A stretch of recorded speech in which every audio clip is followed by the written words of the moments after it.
Greetings, chess players! My name is Chris Torres. This is Daily Chess Musings. It's our free online summer chess camp July edition.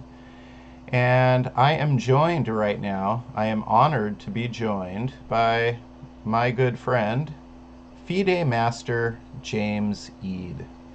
I really enjoy these special guest segments, and I look forward to sharing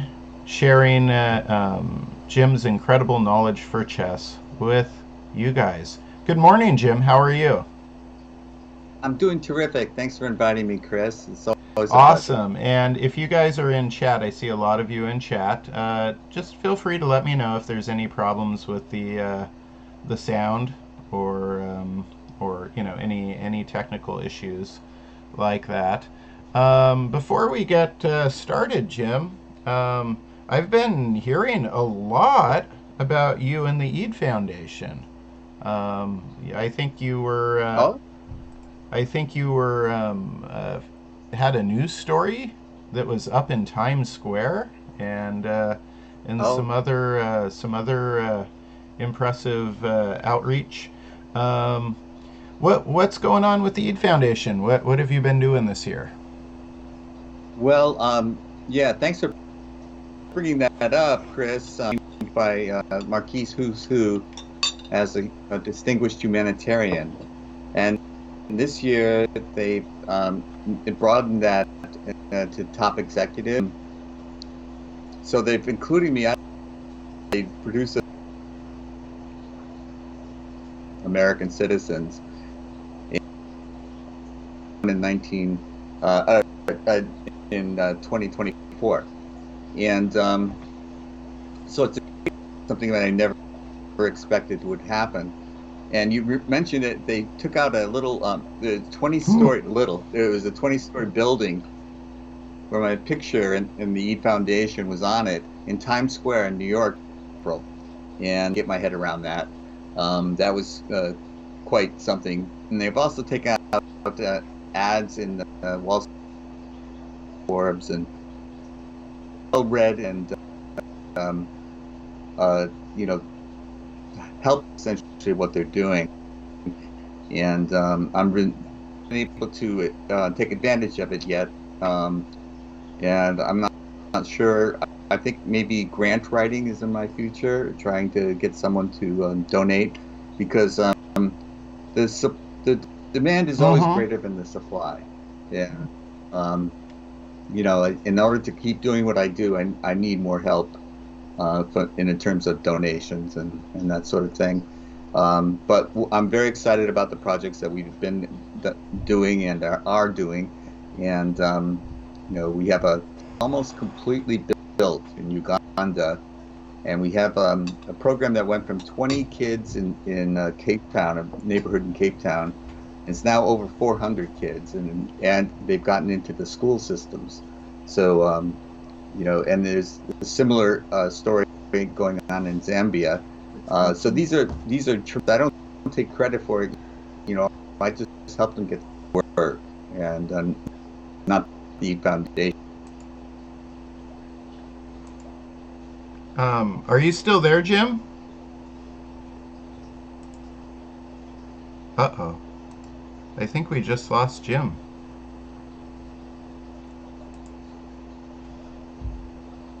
That was most unexpected. We were turning.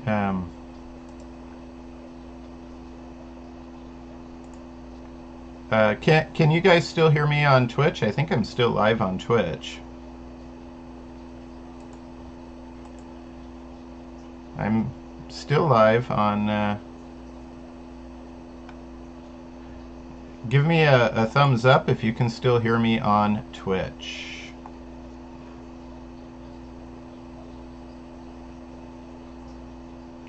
Yeah, okay. So we can still.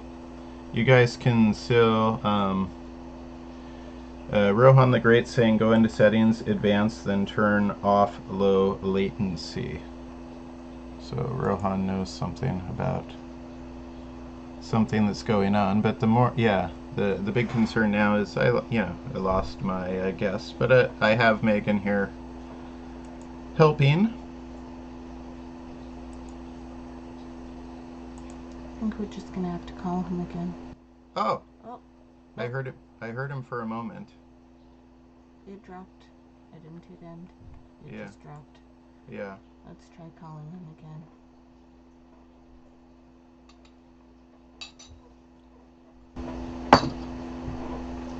Hey, Chris. Hey, Jim, you're back. I got kicked off. Yeah, my computer just started to overheat or something. Um, no, Oh, we're just turning off a few different There we go. things that are running in the background, so it uses less memory. But yeah, I sure. mean, so when we lost you, you were talking about your program in your support of the chess in Cape Town, South Africa, and how you said there were 20 kids in a program, and it's going to be going into several schools now. We started with 20 and it's over Whoa! 400 now into multiple schools. I'm very proud of what. Awesome! That's Yeah. huge. I want to give them all we get them started and we give them advice. It's them doing the work that, sometimes you just give people get from there. Absolutely. And That's 400. That's that yeah, that's it's and then you figure those 400 kids. They will teach their siblings. They will teach their aunts and uncles, moms, dads, grandparents, right? who knows where it's going to Yeah, end? yeah. So 400's Exactly. a big number.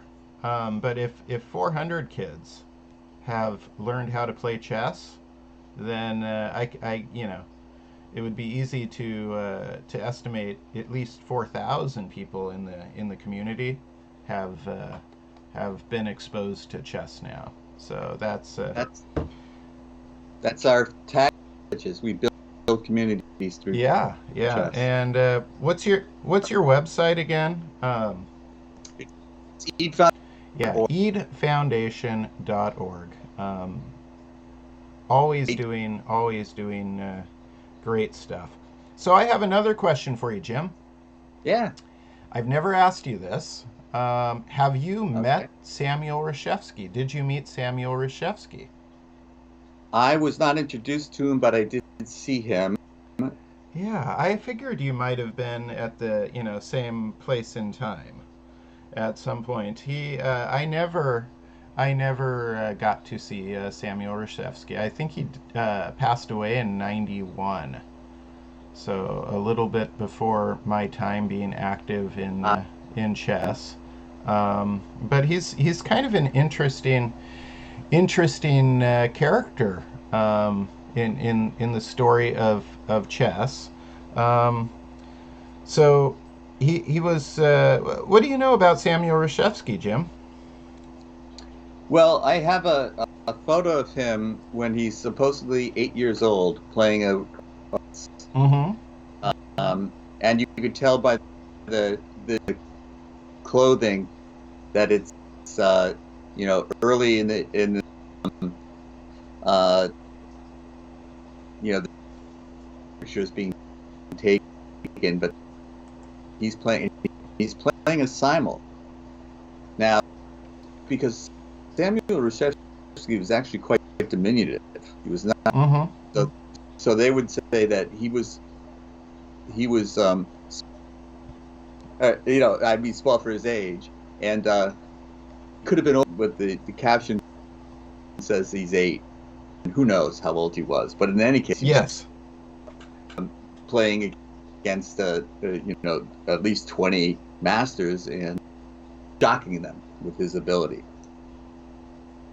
Came to the United States at a young age, really possible to play. He had the task of supporting him being one of the United States' greatest chess. Uh, he's most, I think, for holding his own against the Soviet Union in the 50s. He was able to travel, and then in the United States, the famous Fischer and Reshevsky, because when Reshevsky was the big chiefs, so they played a match and it ended up very and in a draw, and so they never really settled their personal differences. And then Fischer, of course, became the greatest player in U.S. history, and Reshevsky was sort of taken a back seat to him. But I think Fischer was coming up. They, but respect for Reshevsky. You talk to them, I have that much respect for him as a person. Interesting. And you talk to them. I mean, yeah. The different characters in chess. The story's always going, and so yeah, you have talked to many of the people who have played Reshevsky. And Yes. so yeah, that's interesting. I did not know that part about his personality. Of course, yeah, the famous photo of him being around 8 years old. It's one of the first ones that shows up in Google if you search Samuel Reshevsky, and yeah, he was brought to the United States from Poland. His family immigrated, and I think in fact his parents were like profiting off him performing. In a lot of the ways that maybe Mozart's, parents, promoted Mozart. Question, that's true. And then I think I remember a story, and I hope I'm not. Let's see. Let me get it right. I think I remember that they were actually in trouble with like the family courts in New York. And their parenting methods were being questioned. And a very wealthy person who was part ownership of Sears at Roebuck at the time. Like he was the partner whose name wasn't in the he wasn't J.P. Sears. Wasn't in the name of the store, but he was the equivalent of one of the wealthiest people in the United States at the time. Right. Said that he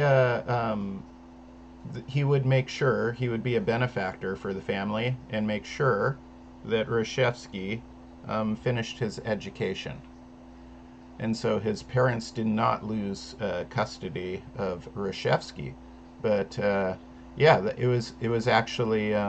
His parents had to go to family court and might have lost custody of him. So of course, a childhood like that might be missing some social elements, and so maybe that's why some of the people you spoke to did not think much of his personality. Yes, he had and a good reputation. It was a part of his competitive nature. Like he would try to use the draws to advantage, and there was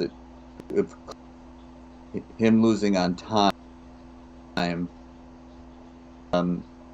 Waited until blacks fall, and then he claimed that fallen.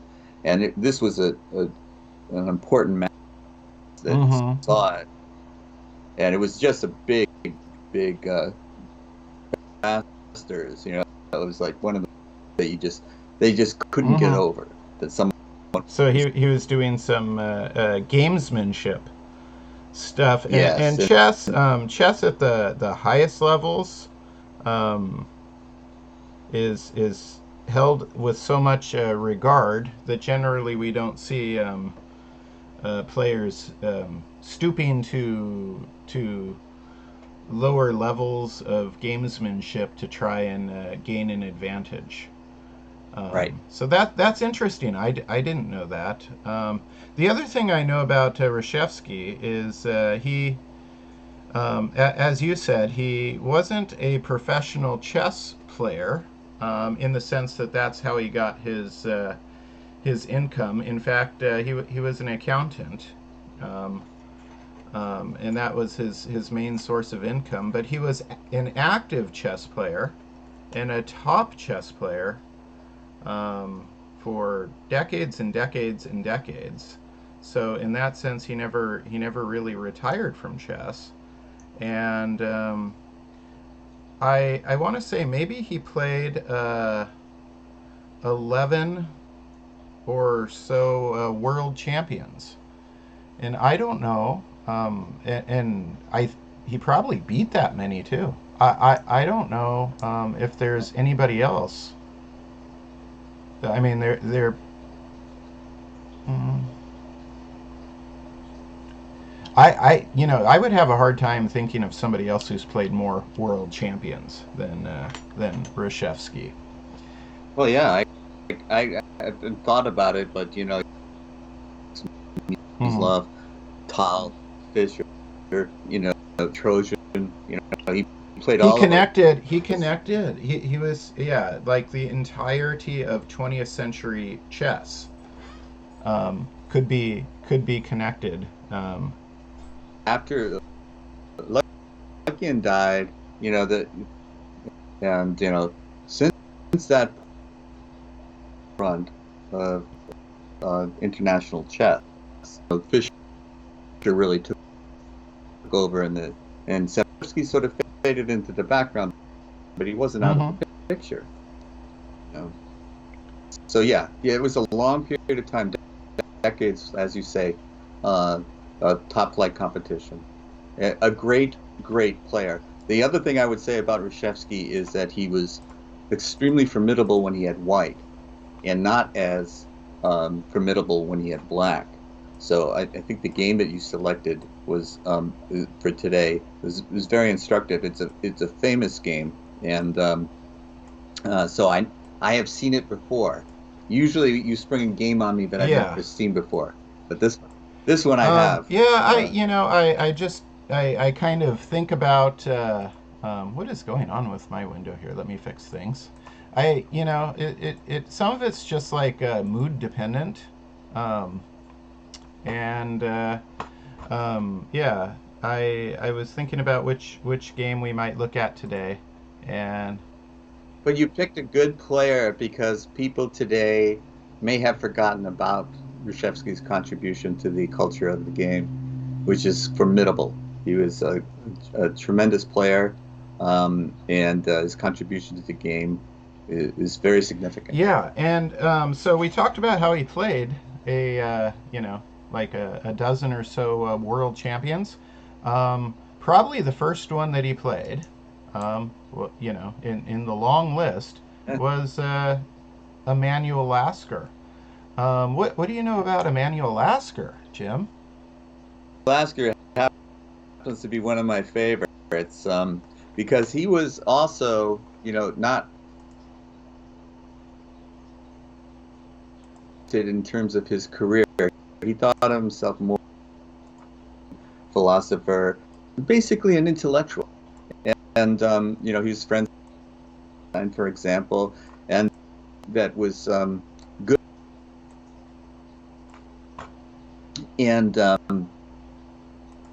had difficulty making a and he was living in an era where that wasn't necessarily an asset to getting employment. Not necessarily want you, which he could easily have been. But he did in other fields as well as chess. He was never one of those players that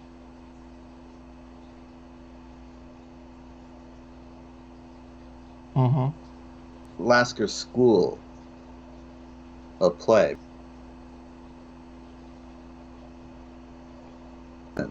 And he was also able to play many particular repertoire that you could prepare for. He could play any kind of position, open, close. Very combative. He and he didn't take days off. Lasker kind of be going through a great player like Capablanca. He wasn't really exerting himself, but you never of Lasker. Lasker was always Mm-hmm. And he was great world man. champion And for like 27 years straight or something. he defeated Steinitz in the late 19th century. Capablanca defeated him in 1921, and so that is a long period of time to hold. Of course, World War that, and so there was no World Championship come. But one of the best players that after Tarot from Germany, and Lasker defeated world decisively, and there's no question that for a long period of time, Lasker was the best player. The longevity of Reshevsky, because who started the World Championship in the 19th century, will be playing in the latter part. That's quite a longevity. Absolutely. And your book is one of my favorites of all time, Chess for Dummies, and Lasker's book, his Manual on Chess, Yes. is underrated in my opinion as a chess book. It certainly it's philosophical. It seems like it's written by a professor, but it has so much just neat stuff in it, and I like his writing style.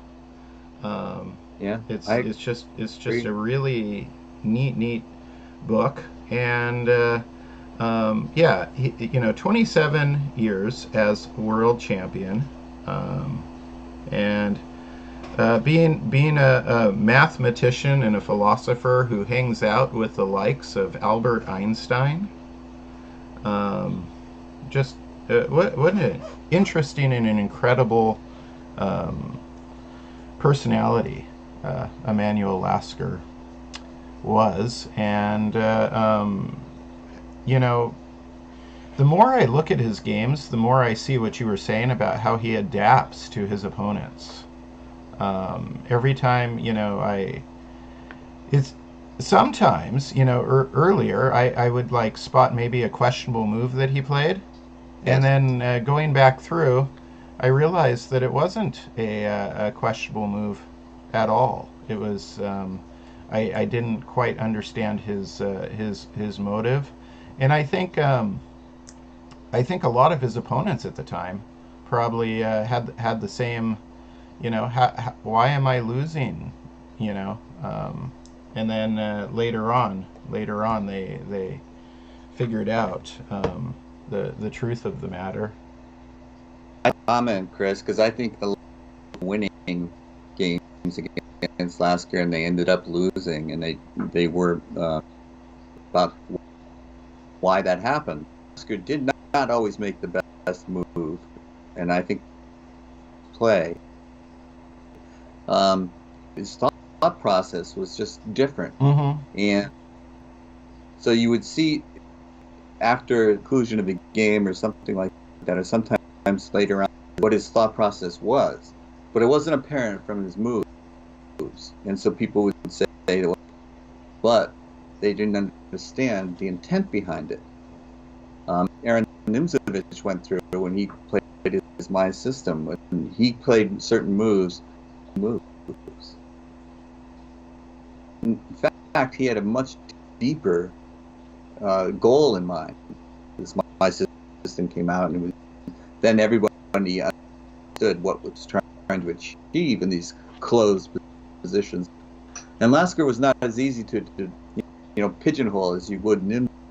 Lasker still had that same type of relative about his moves.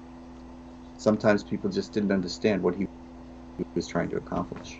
Yeah, absolutely. And I think the final point on that topic is Nimzovich explained his thinking in detail in my system. Whereas Lasker, his manual on chess is an incredible gift and book, but it leaves some of his secrets unstated. It didn't thoroughly explain Lasker's thought process, why he chose move A instead of move B. Yeah, it would be great if the ability to interview. Yeah, but it would absolutely. So we're going to look at this game between Lasker is white and Reshevsky is black, and it was played in this little place called Nottingham, England, in 1936. And of course, Nottingham is famous for the the stories of Robin Hood. Um, the sheriff. Yeah, the sheriff of Nottingham.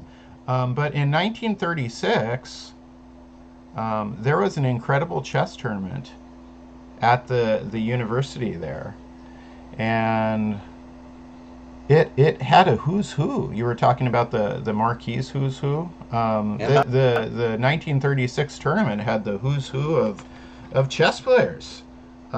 It had Lasker and Capablanca. I mean, it had like maybe the top 10 chess players at the time, all in the same room, which was very irregular at the time, and still doesn't occur all that much these days.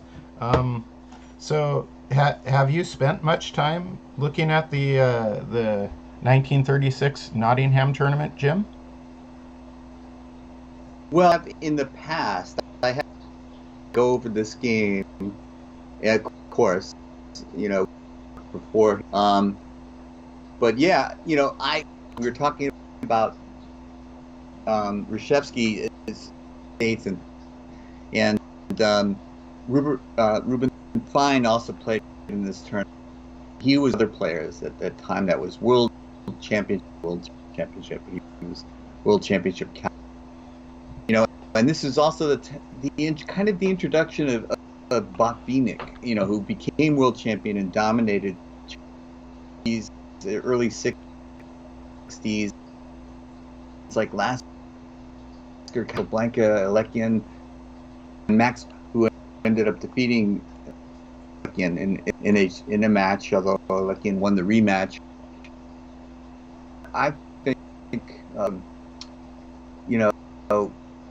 really studies chess, is aware of this tournament. Of the guard, it's Capablanca. They're fading away, and these new names are starting to, prime. Who's this guy, Botvinnik? And then, after World War II, he's the guy. Yeah. And the difference in age here was fairly profound. Yes. Lasker would have been in his late 60s, and Reshevsky would have been in his mid 20s. So you've got one chess player in his prime and one career in fact, sadly, Lasker passed away a few years after this tournament. So he was not only, nearing the end of his career, in the twilight of his career, but in his life as well.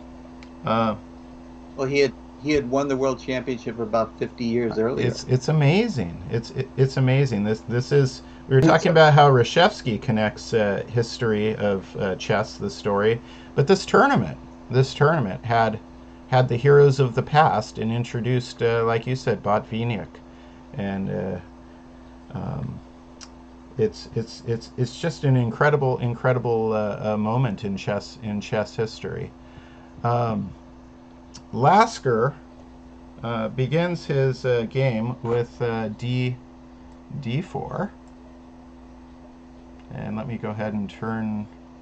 Chess.com likes to run evaluations in lines and things, and that's very useful. But I like to turn that off and just have the purity of the chessboard going. yeah. And then Reshevsky meets him in the center with d5. And then we've got c4, so a queen's gambit. And then something we don't see as often today.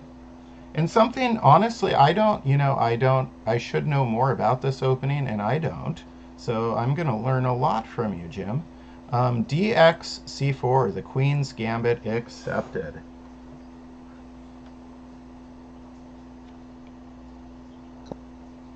Blind has played more often and much more stuff.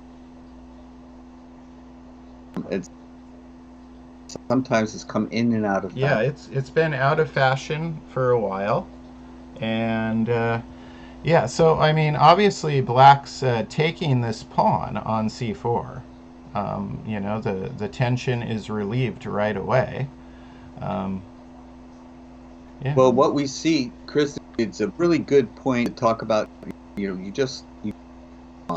so from the where they're the force, is basically Black is up a pawn. All right, a move. So in the element of time, it took that D pawn has moved Mm-hmm. twice in order to capture that pawn. So pawn moves in, and Black has only moved the pawn, the same pawn. It's a little element of advantage and time. So material is in favor of Black, White, and also you can see that also by taking from D5 to C4, moving the pawn there, you've not so insignificantly abandoned the Mm-hmm. center, because you no longer have control over the E occupying the D5 square. So your strength in the center is severely compromised. Lost my game. I'm sorry. I'm looking at I was following it on the. I'm going to have to find it again. No Okay, worries. I'm back. Yeah. I'm back. But the main criticism against Queen's Gambit accepted is that White can establish now a dominant pawn center. But is that true? Can you? It's one thing to establish it, but can you Mm-hmm. continue to hold it? So let's see. Lasker, Dr. Lasker, world champion for 27 years, plays knight to f3. Um,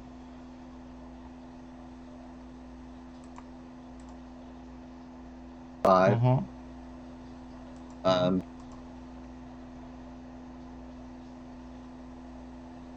Developing move. Yeah. And Reshevsky develops a piece as well. So knight f6.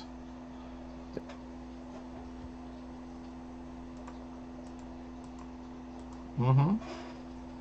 And then White plays e3.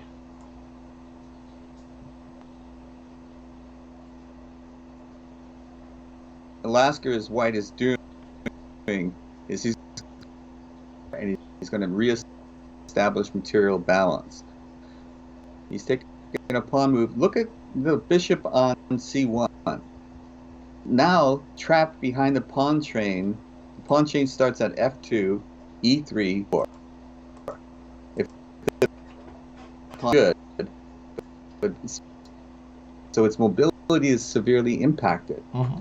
And a piece's power is based on its mobility is impacted. It makes it weaker.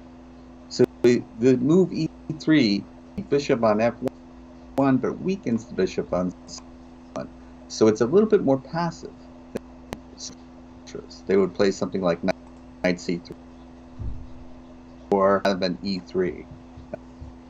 And so thing. But black is white is playing right now a little bit passively, but perfectly okay. And black plays e6.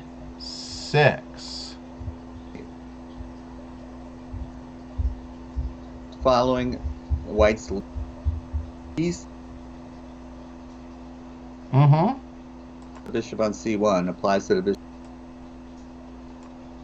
Now done is he's allowing on f8 to support the advance c5 to attack white's center.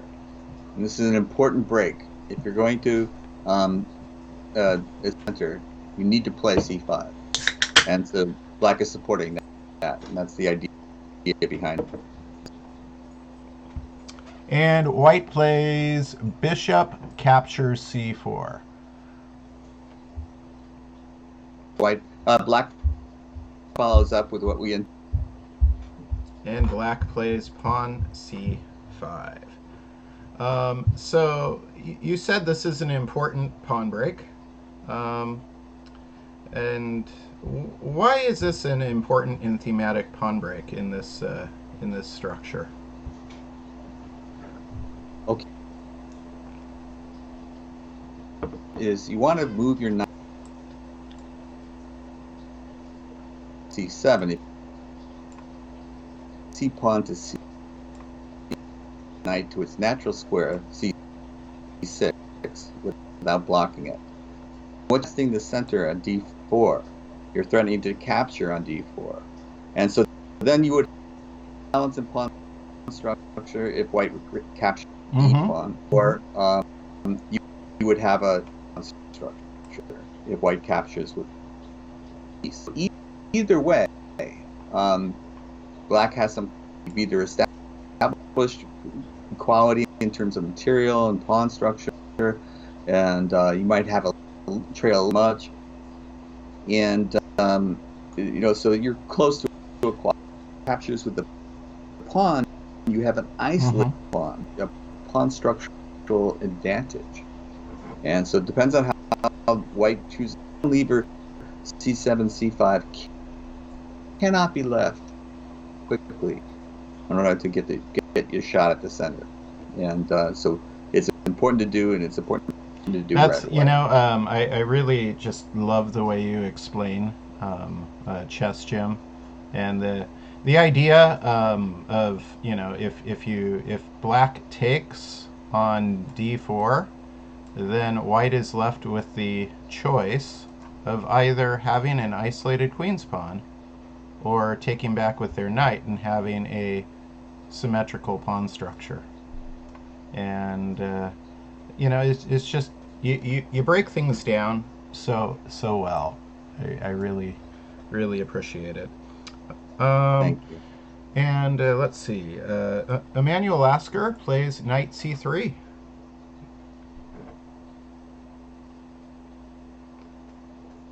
Yeah.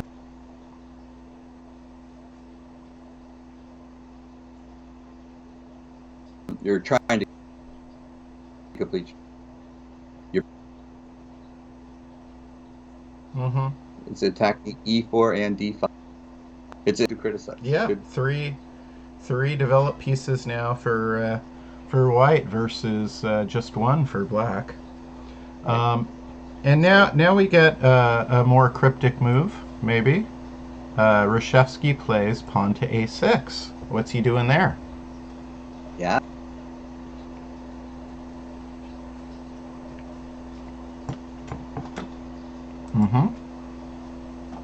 White piece going to b5? Not. The knight can go to b.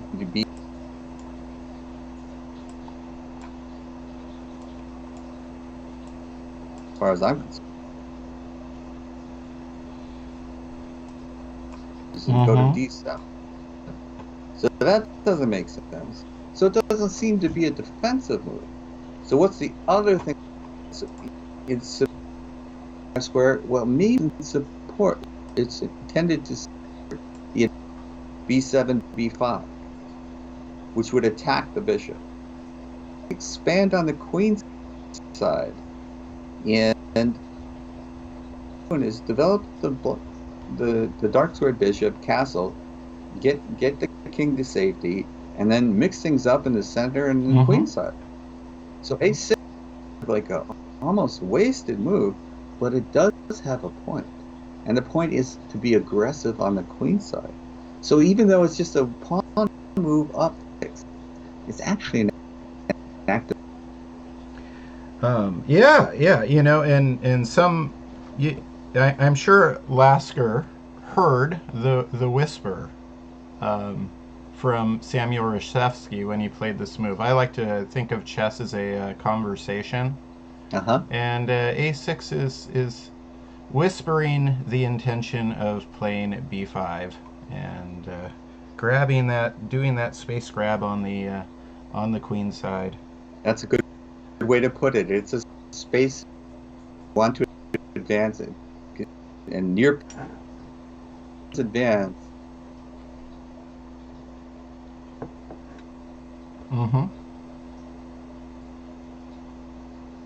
Freedom of movement, they have more power. And let's see, Lasker. So, you know, Lasker's been just kind of minding his own business and sticking with his plan. He's got 3 pieces developed versus just 1. And he gets castled. So he's got a pawn in center. He's castled.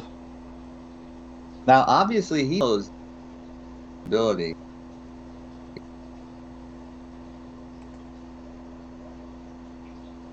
He's not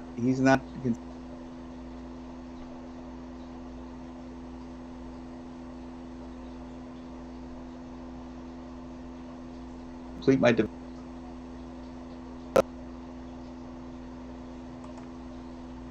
and so very understandable, very Lasker-like. And B5 is played. So Reshevsky pushes forward with that space. Still only has one piece developed. Yeah.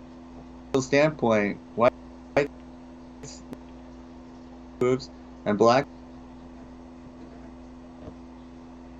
Yes, there is that point. The point is he's going to try to get a structural camp, and we'll see that in the next few moves.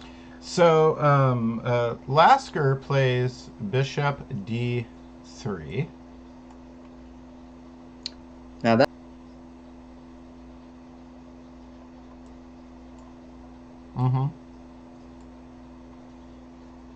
is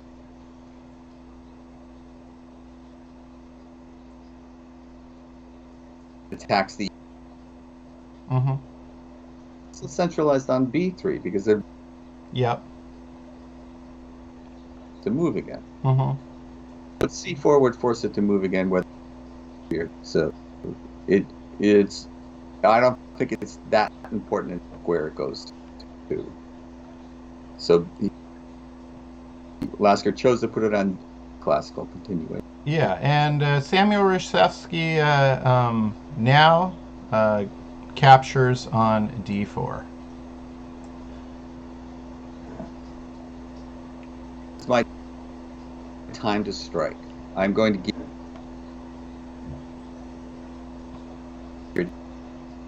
the isolation. So it has to be defended by peace. That black is and you know white could play knight takes d4 and then but then the pawn is symmetrical. It's hard to say white would have it in development, but you know there's no structural weakness to attack. It's like likely a very drawish outcome. So with capturing with the pawn, e takes d. That introduces an imbalance in the position. And so both players that want it to win, you strive for an And that's imbalance. what Lasker does. He creates that imbalance.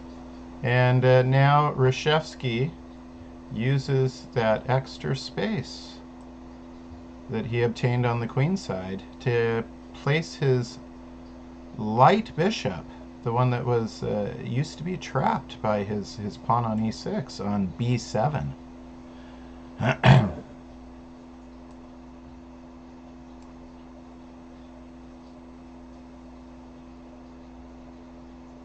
Bishop is wonderfully placed on it. It attacks the d. Isolated pawn on d4 can't advance without being lost. The bishop, the pawn, the knight, the queen, they all 5 square. So pushing d5, which white would love to do, is not, at least for now. Yeah, black has a lot of control on d5. But one of those pieces is going to lose its influence when Lasker plays bishop g5. Again, great classical chess. Mm-hmm. And the bishop pinning the knight to the queen. So the knight can't.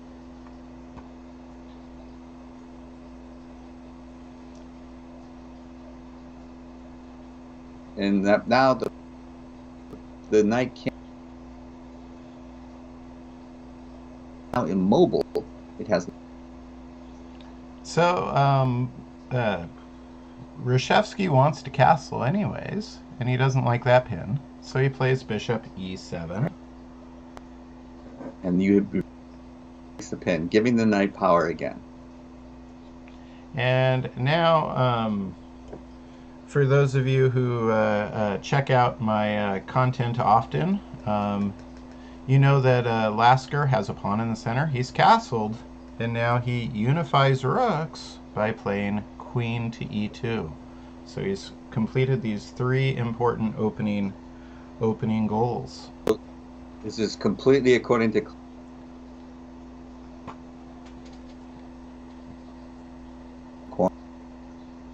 ready to get action.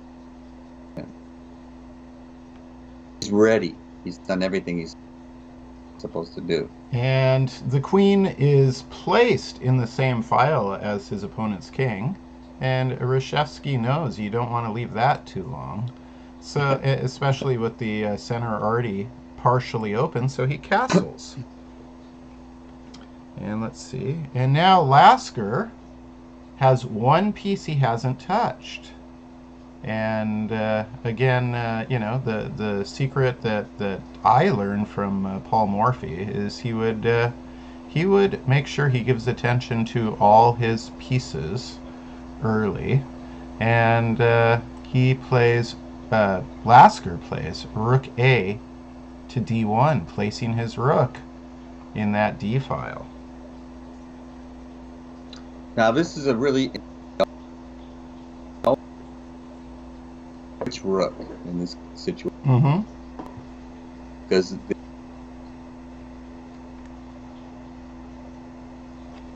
Mm-hmm.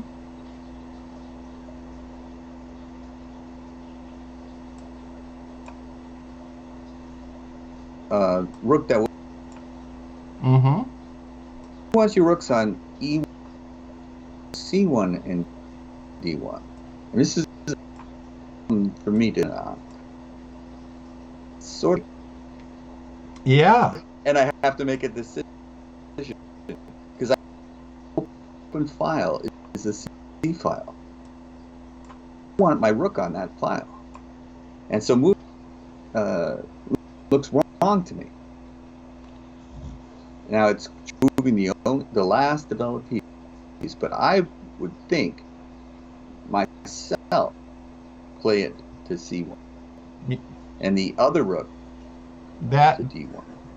About playing this position.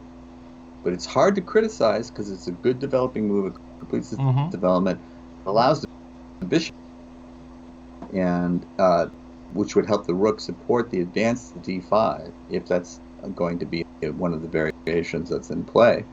So it's a very tough call. I can't say it's right or wrong. It's a question of choice. Personally, I'd want my rooks on c1 and d1.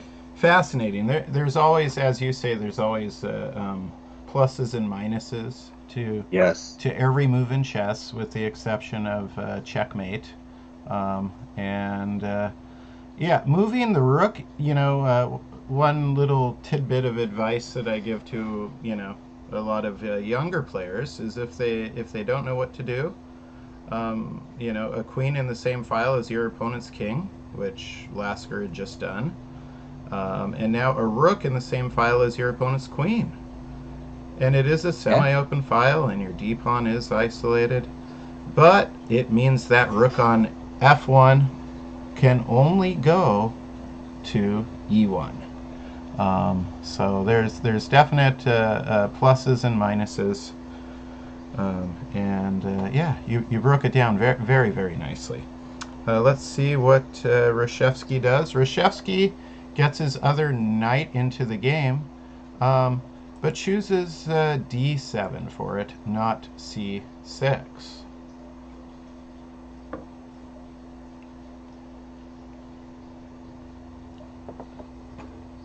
Mm-hmm.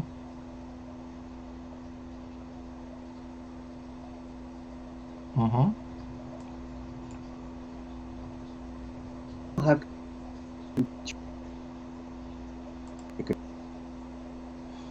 classical dancing. So it's once you advance it though, then the position breaks up, and you no longer have a structural weak. You have better piece placement. And to go over isolated games was Karpov. Karpov had white in this position. If he had black in this play, isolated pawns from either side. Now the completes black's development. So white still has a slight edge in development. Black only has the rook on a8 to move to complete. Mm-hmm. Black's almost caught up, almost equal in development.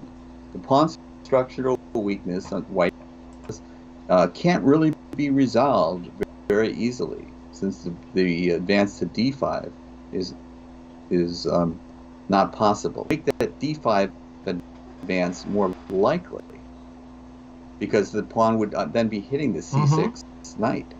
d7, it keeps out of the way of the bishop, so the bishop can still support the on d5, which critical. Lasker plays, since he cannot move his d pawn forward yet. He plays knight to e5.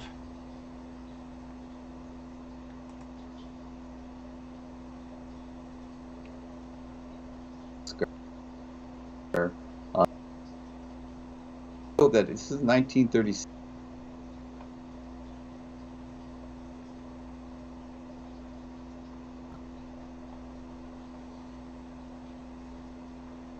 Development. Now he moves into the criticize a move like knight to e5.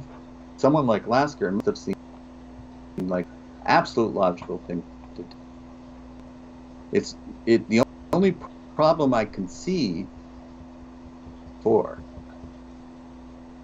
but d1, I'm not worried about losing that pawn on d4. And advance it as soon.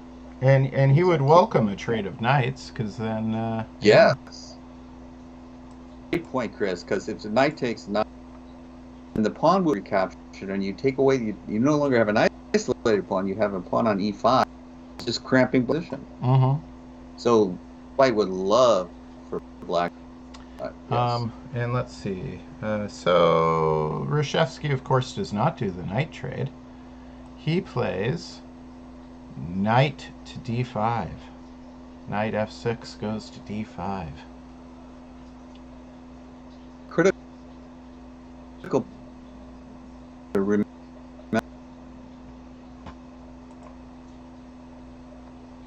A reduction in pieces,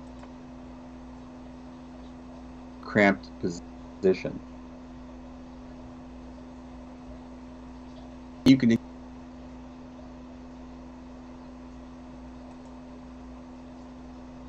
You should do so, because then your remaining pieces in the renew don't have quite as much space. They still have adequate.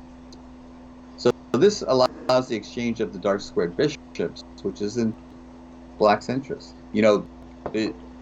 Both pieces, have play in this position, but their trade really is to black's advantage, mostly because you get rid of an aggressive for a passively placed pawn. You capture it, then you can recapture the queen element, and there's just more in black going on than there is in whites. And also, d5 now can possibly take the c3, and instead of having an pawn where you have difficult to advance c4, it might be subject to attack as well. So there's an added little problem that's been introduced to this black that white just has to take advantage in consideration. What next is a very, very curious one. Let me. I'm trying to see, but it just looks like I've. Okay, good. It's catching up. My internet was having a hiccup. And so I apologize to the viewers. This wasn't a system overload problem. It just looks like the internet momentarily slowing down and catching up. And the next move is a curious one. It's correct. Bishop drops back to c1. Yeah. Now this is an interesting move. What do you think, Lasker? What do you think his intentions were with this? That he played it. Hangs the piece on G. A move. Let's see. We played. I've got the same thing. I'm looking at a different source than you are, I think. But I've got the same move, BC1. Move 14, bishop to c1. Right. Just I think it's very dubious. Yeah. So I think that bishop and queen takes bishop.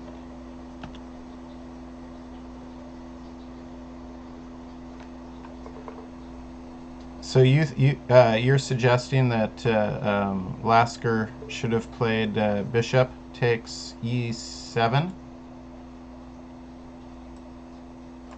Be sure that that's the actual move order.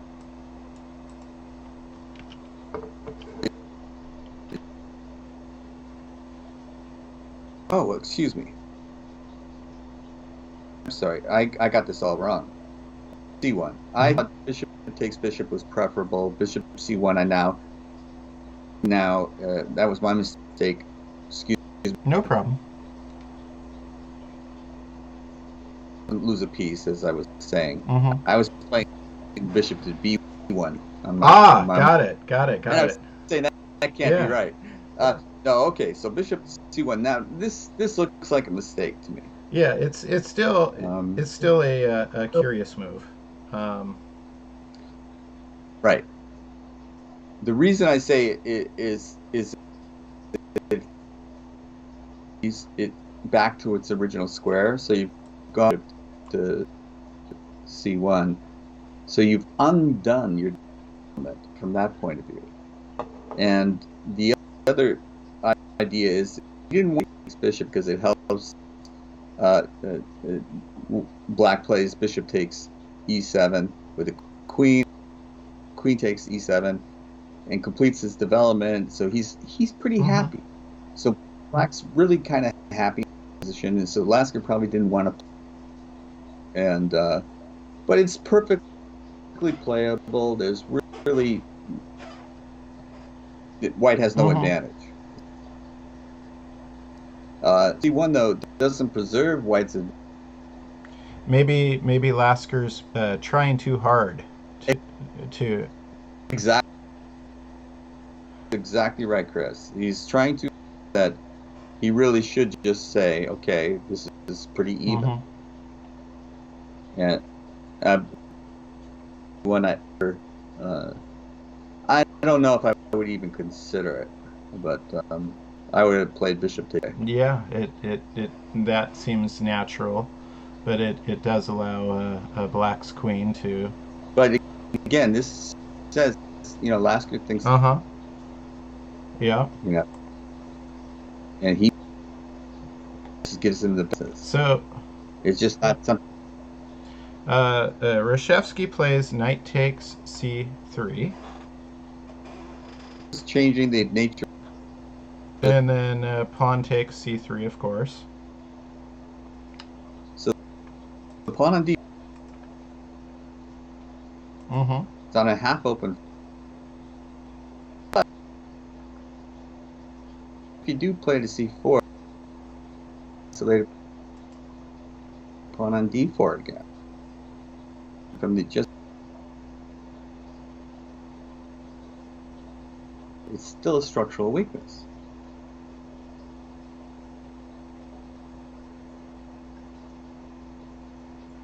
Edge in space. Mm-hmm.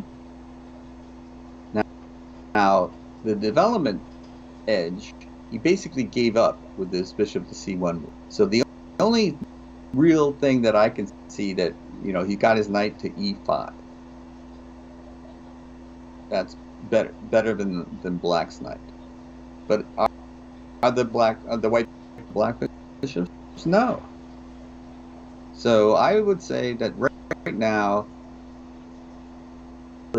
versus a pawn structural weakness, I would give a this position. And let's see. Reshevsky chooses knight f6. Okay, and this in D5 anytime.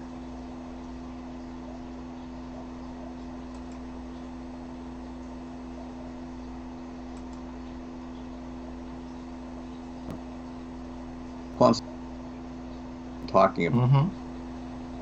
be able to try to And exploit. We'll see if he's capable. Lasker plays a4. Okay, A4. Yeah.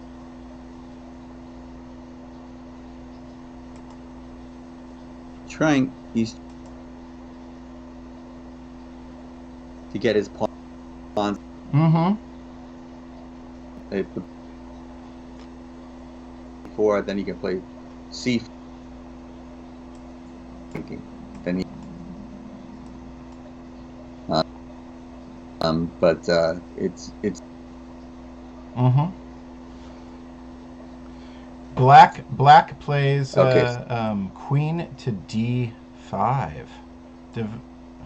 Now this is what we Yes, with threat. Yeah.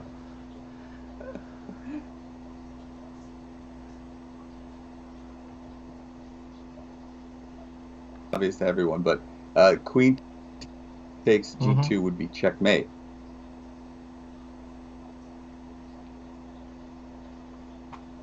Have to do something. You don't have time to play on the queen side. You don't. Black is just put connected his rooks. Completed his development with the. But this game is different. Just to shoot. I think the move BC1 was gave the edge to Black, and now Black is forcing the issue. What's Black gonna do? Retreat to F3 with the knight, and you give up your spatial advantage. And that's what he plays. does. Knight F3. It blocks the threat of checkmate, and then Reshevsky plays Rook F to C8. what we were talking about earlier. Mm-hmm. Really, it's often which rook belongs on clearly belong. Exploit the pawn structural weakness. You attack it. Should attack it. It seems like the rook on a8 Uh-huh. developed yet, but Reshev's rook reason, and I think the reason is he expects, and if it does get Yeah. Without ever having moved. Let's see. Bishop goes to b2 to defend the c3 pawn. so good on Mm-hmm. g5, and now it's another.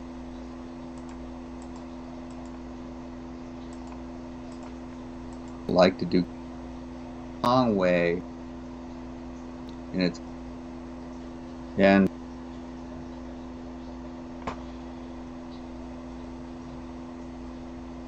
Mm-hmm. can you get the Well, Reshevsky's not going to sit back and allow that. He plays knight to e4. now this critical decision on Reshevsky, applying pressure to the c3 point again, and the weak, but a middle, he's made a clear decision that the ending will favor him, and the reason he will have two bishops versus the pawn structural weakness will remain. I think these endings favor, and can't play bishop takes knight without going Mm-hmm. extending. Sure. Yep. Which is where that rook maybe should have went to begin with. Yeah. Yeah.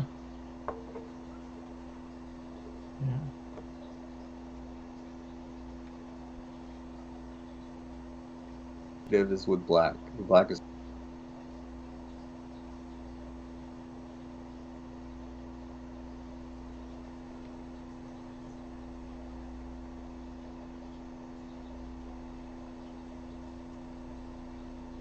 all the advantages white had been given up. The really he's calling it is not. And Reshevsky calls the shot. He plays knight g5.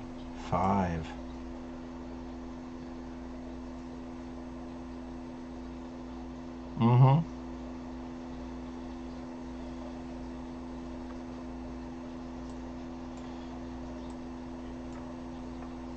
Knight Mm-hmm. takes g5 on Yep. g2.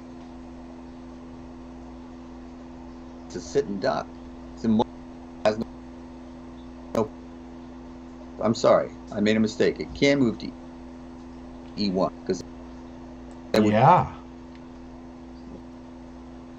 That's an interesting observation, one that I hadn't. I was under the impression. I think every time I've looked at this game, I've been under the impression that the knight on f3 is pinned. And it actually does have knight e1, so that's really interesting. e1 might be the best try in this position. It's a really interesting move to consider. Lasker leaves the knight in place on f3, blocking the checkmate, and plays ax b5, which could have the effect of helping Black's rook get developed without ever moving. F8 to c8 really was, first because you A8 hadn't moved at all, wouldn't you want to move that? Obviously, Reshevsky was going to take place, and the A file was extremely well placed on A8. This position. I think right now, White's position. And Reshevsky goes ahead, plays AX B5. So his rook is in an open file. And, yeah.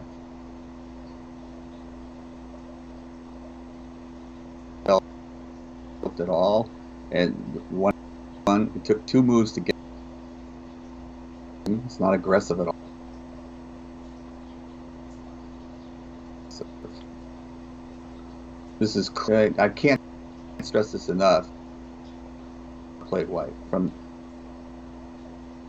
almost identically. To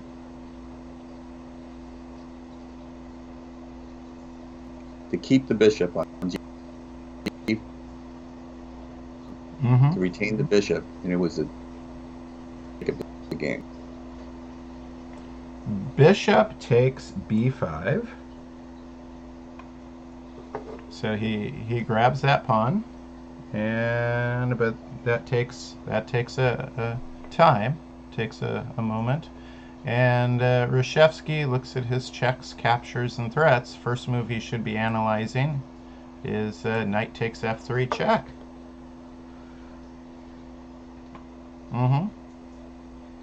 And then queen takes F3 is not a good choice here. Whoops, sorry, an error occurred. Yeah, it drops. What is going on? Why? Adobe Acrobat shouldn't even be open. I'm having windows pop up on my screen. That was fascinating. Yeah, so the queen is guarding the bishop on b5, so Right. it cannot take. Can't. Cannot take. So you have to take with the pawn. You have, and that's your all sorts of threats. And then check. Queen g5 check, and that's the last move in the game. one is forced. So if the game continued, king h1, and now is a tricky moment for black. You have to maybe spot the Let's see if we have. Why did White resign? Why did White resign? Some people are suggesting queen to g4. Queen to g4 is brilliant. Before the right move.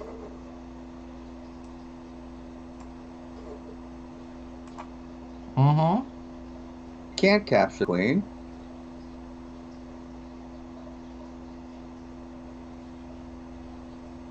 Yep. Or mating the king. Lights out. Defensible. And I mean, if you were forced to continue, I'm not even sure. Yeah, you can't move the queen away because then you get mated in two, right? So yeah, this is it's just pretty much over. Suggested queen to g4. Yeah, it's a crushing move. Obviously, last and resigned. But you could see when he played bishop.